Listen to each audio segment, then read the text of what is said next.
New York City, March 1923. Panic erupts on the floor of the New York Stock Exchange. Inside closed boardrooms, the most powerful elite of Wall Street are gathering for an emergency meeting. Something impossible is happening. A group of wealthy, ruthless short sellers has just fallen into a deadly trap. They were backed into a corner, and the man who did it was not a New York banker. He wasn't born into wealth, and he didn't even have a college degree. He was a small-town grocer from Tennessee. His name was Clarence Saunders. Saunders had just declared war on the entire American financial system. In total secrecy, he borrowed a staggering $10 million, an astronomical fortune at the time, and bought up almost every single share of his own company. He forced professional Wall Street speculators to pay whatever price he demanded. It was the perfect trap, the most daring short squeeze in history. But Wall Street has one unwritten rule. When the big fish lose by the rules, they simply change the rules in the middle of the game. This is a story of genius, bruised egos, unbelievable greed, and why, in the casino called the stock market, an outsider is never allowed to win too much. To understand why Clarence Saunders made this desperate move, you have to understand who he was. Born into poverty, he knew the value of a penny from a very young age. But he possessed a rare gift. He saw inefficiency where everyone else saw normal life. In the early 20th century, grocery shopping in America was a total nightmare. You walked into a store, handed a list to a clerk, and waited while they slowly gathered items from shelves behind the counter. It created massive lines, food spoiled quickly, and shop owners wasted a fortune on wages. Even worse, most sales were made on credit. Customers wrote their debts in a book, and many stores went bankrupt due to unpaid bills. In 1916, Saunders had a revolutionary idea that changed global retail forever. What if you remove the clerks?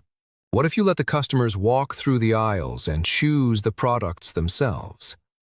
That was the birth of the world's very first self-service supermarket. Saunders gave it a strange name, Piggly Wiggly. When people asked him why he chose it, he would simply smile and say, so that people would ask that exact question. He was a marketing genius. Inside Piggly Wiggly, everything was revolutionary. Customers picked up wooden shopping baskets at the entrance for the first time in history. Products were placed on open shelves, free to be touched and examined. Every item had a clear price tag, ending any dishonesty from clerks.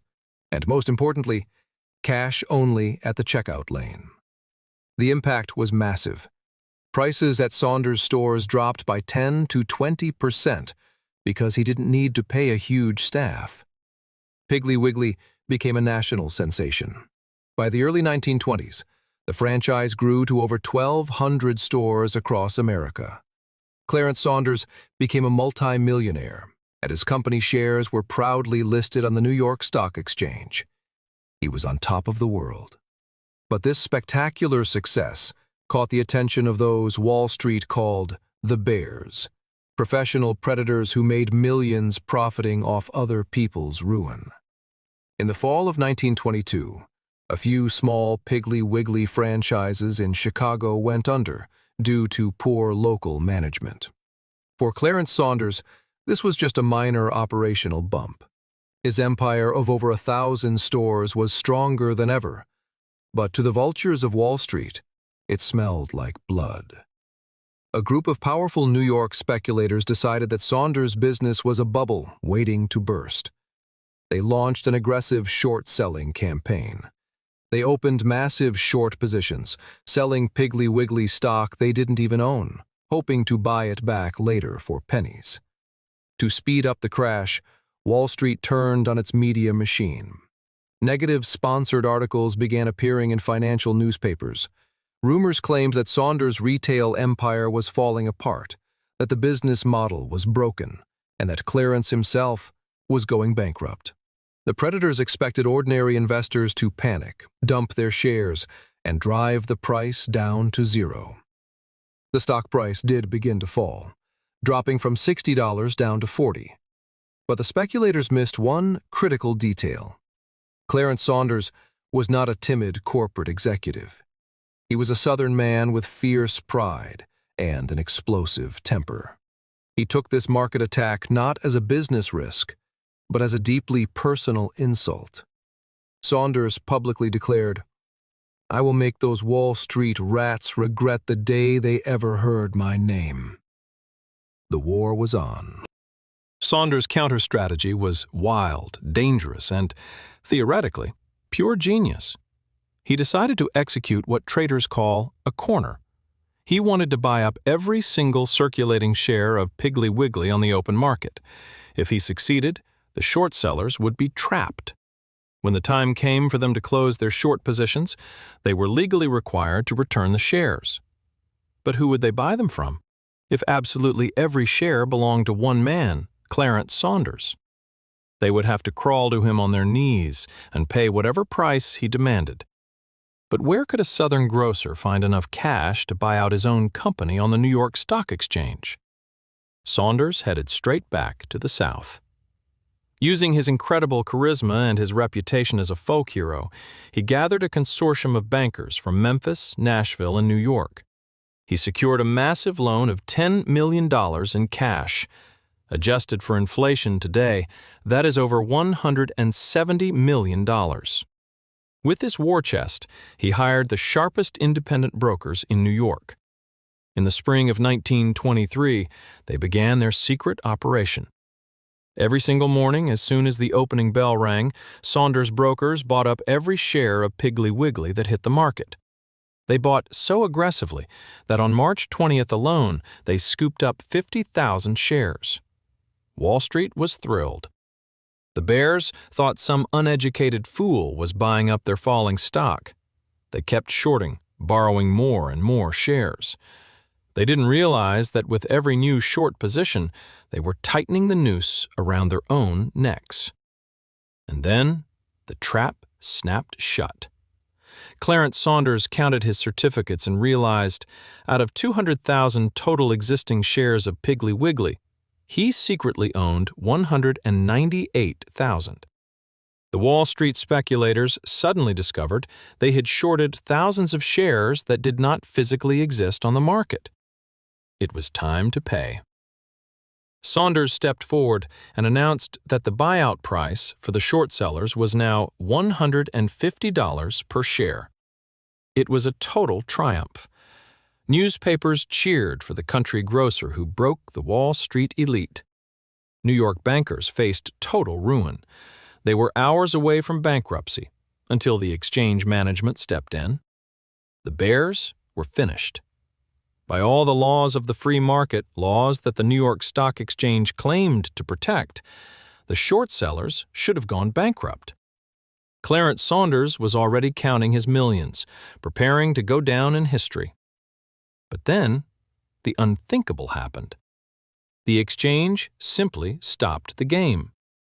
On the morning of March 22, 1923, the governing committee of the NYSE made an unprecedented announcement. Trading of Piggly Wiggly stock was suspended indefinitely.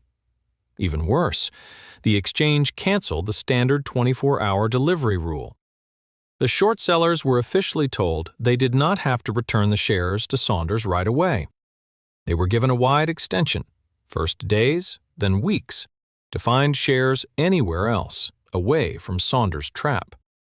This was a brutal stab in the back. They changed the rules in the middle of the game because the wrong person was winning. For Saunders, time was the most expensive luxury. Remember that $10 million loan from Southern banks? High interest was ticking away every single day. The bankers, seeing that the exchange had frozen trading, panicked and demanded their money back immediately. Saunders was trapped. He held mountains of Piggly Wiggly stock that he bought at inflated prices, but he couldn't sell them on the exchange, and the short sellers were no longer forced to buy them at his price. In a desperate bid to save himself, Clarence Saunders turned to the public. He bought full-page advertisements in major newspapers across the country, pleading, "People of the South, protect your hero from the predators of Wall Street."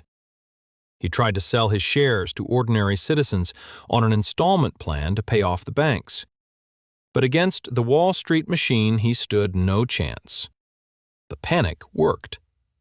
Public confidence in the company evaporated. By the late summer of 1923, Clarence Saunders officially filed for bankruptcy. He lost everything. To settle his debts, he had to give up his life savings, his assets, and, worst of all, control of his beloved Piggly Wiggly empire. The new owners immediately fired him from his position as president. The man who invented the modern supermarket, the man who taught the world to use shopping baskets, was left completely broke. The story of Clarence Saunders happened over a century ago. But has anything really changed? In 2021, the world watched the GameStop short squeeze, where ordinary retail investors trapped major hedge fund short sellers in the exact same way. And what happened? Popular brokerage apps simply disabled the buy button, protecting billionaires from a total collapse. Wall Street never loses. The stock market is not just a place for fair trade. It is a massive system controlled by its own masters. And if you decide to play against them, be ready for the rules to change the moment you start winning. Clarence Saunders was a retail genius, but his own ego destroyed him. He forgot the ultimate rule of Wall Street: the house always wins.